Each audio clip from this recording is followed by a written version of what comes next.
everybody, I'm Mariana, and this month for Vine Path we're doing something a little different. We're doing a video going through the 4 wines and the theme this month, which if you hadn't noticed, it's island wines.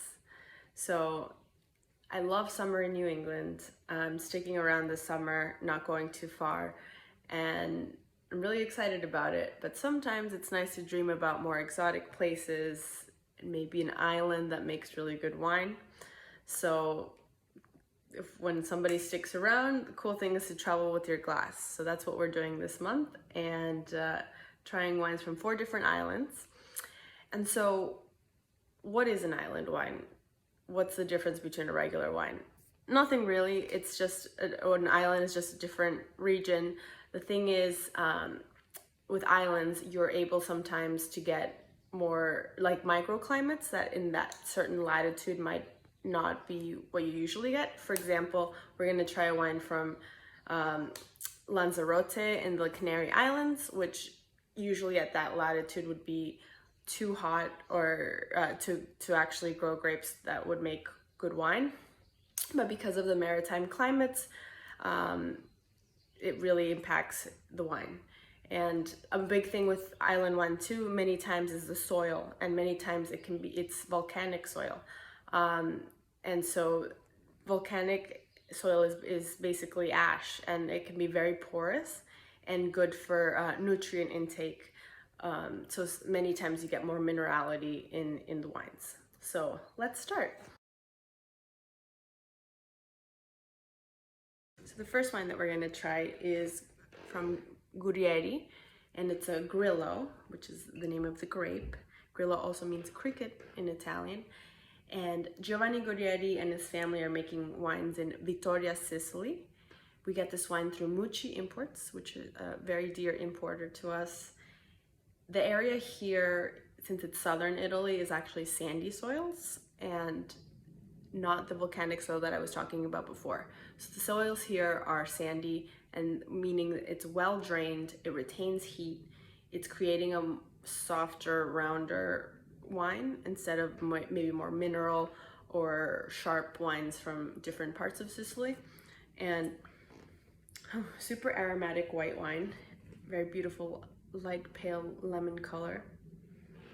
So this winery, they were focusing a lot on table grapes. So for many years they were big on that, just more everyday eating grapes.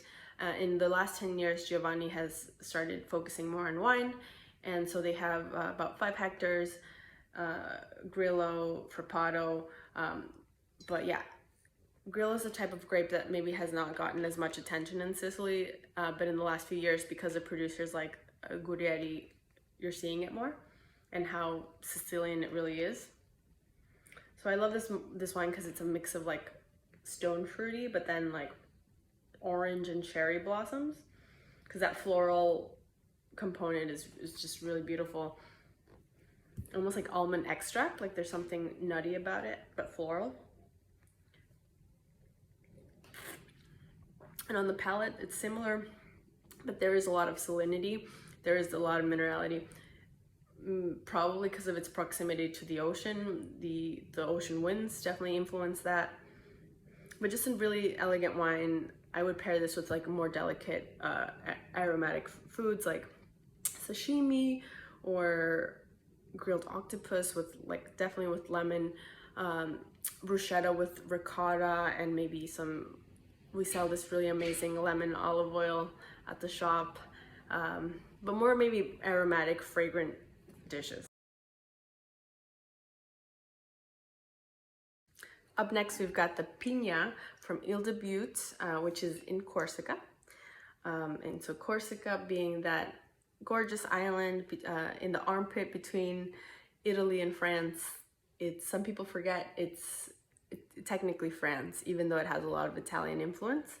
And so the Pinia, this is made through a co-op called Vignerons Aghionee, which is a all sustainable co-op.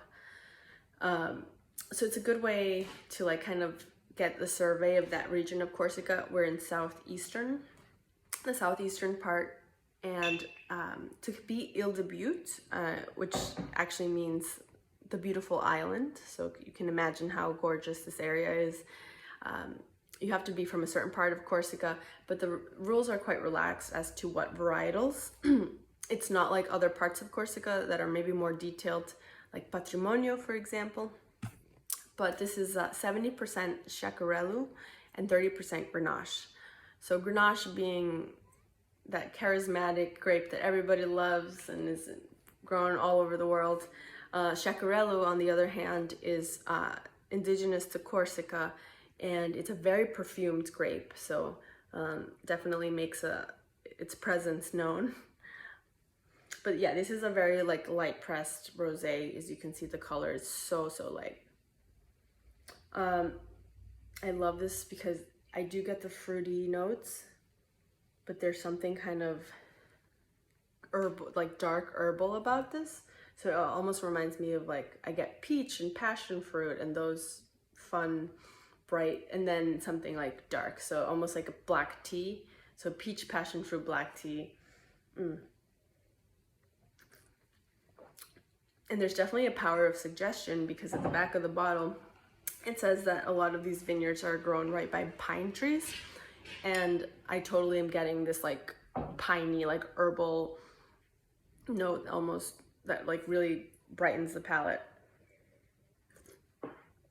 So yeah, a very delicious example of how Corsican wines are just so fresh. And yeah, for pairings, I would pair this with, I've been eating a lot of monkfish lately, and there's something like, they call it the poor man's lobster. So there's something almost like sweet and lobstery and meaty. So this would be really nice with this.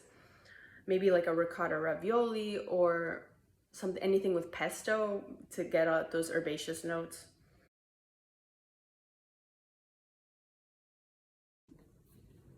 Up next is the Sincronia from Mesquida. Mora is the producer, and from the island of Mallorca. So Mallorca is in the Balearic Islands and not too far from Catalonia and Spain.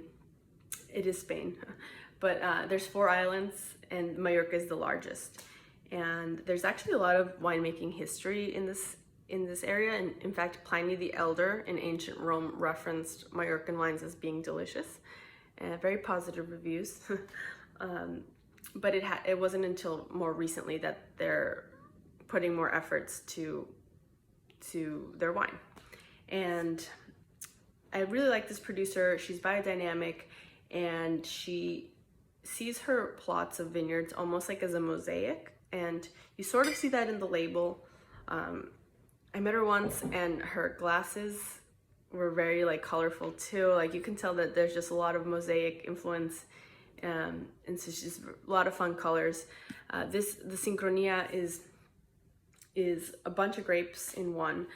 Cayet, Gorgollosa, Manto Negro, which I'd never heard of those 3, but also has Monastrell, which is also known as Mourvedre, Cabernet Sauvignon, and Merlot. So you're getting a lot of different things here, but yeah, super young and fresh wine. It reminds me almost like pomegranate and cherry jam.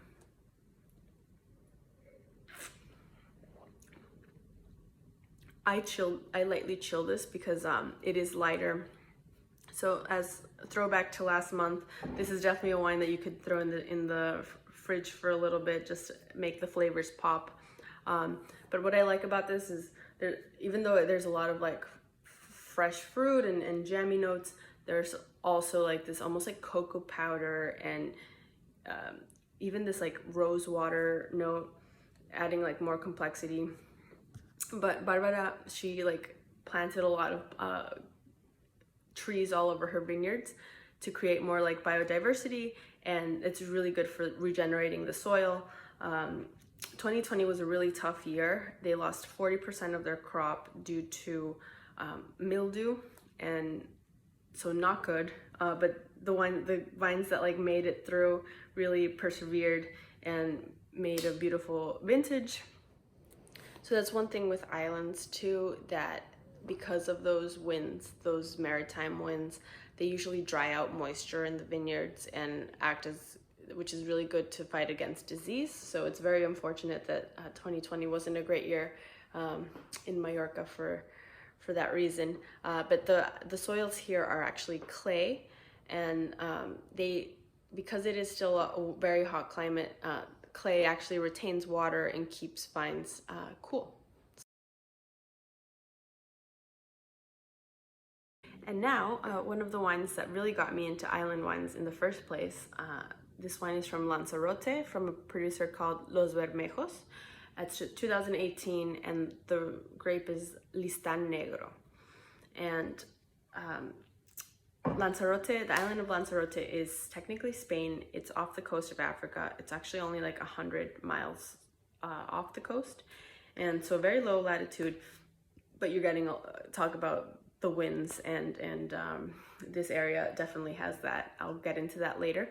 But it's a very interesting island. In the 1730s, there was actually a volcanic explosion that covered the whole island in 3 to 5 inches of ash. And even so, the Spaniards eventually still planted vineyards there. They just dug these holes, or hoyos, and planted their vines there. It was, definitely at the time that the Spaniards were conquering a lot of parts of the world and planting vines so that they could have wine for their communion, basically. So they did that here. These vineyards were owned for a few centuries from another family, but the family that took over, that made Los Bermejos, took over about 20 years ago. And yeah, so again, we're talking volcanic soils here, and very porous, that just like all the nutrients really, it helps the vines get the nutrients, but the vines really have to work for it. So aside from like dealing with trying to get the nutrients from under the ground, it's a very, very windy island. It's so windy that they actually, with each hole that the vine is in, there's a wall of rock that they had to build to protect the vines. So but it's also good to protect from fungicides. So wind is good, but too much of it, you'd have to protect against it. So yes, I get irony, mushroomy, meaty notes. But still some red fruits, more savory, almost like more like tomato skin. This, I mean, I hate to be cliche, but this would be so good with barbecue. So that's what I would pair this with. Barbecue, just maybe some ribs in a really nice rub, or some steak, or even some mushrooms if you're against, if you're not eating red meat. But yeah, very expressive, fun wine. And thank you so much for joining me this month in VinePath's new format, and for bearing with me. But I hope you enjoyed the theme, the wines, and most importantly, your summer. So see you all next month, and I would love to hear any comments, suggestions, or ideas for future months. So don't be shy. Cheers.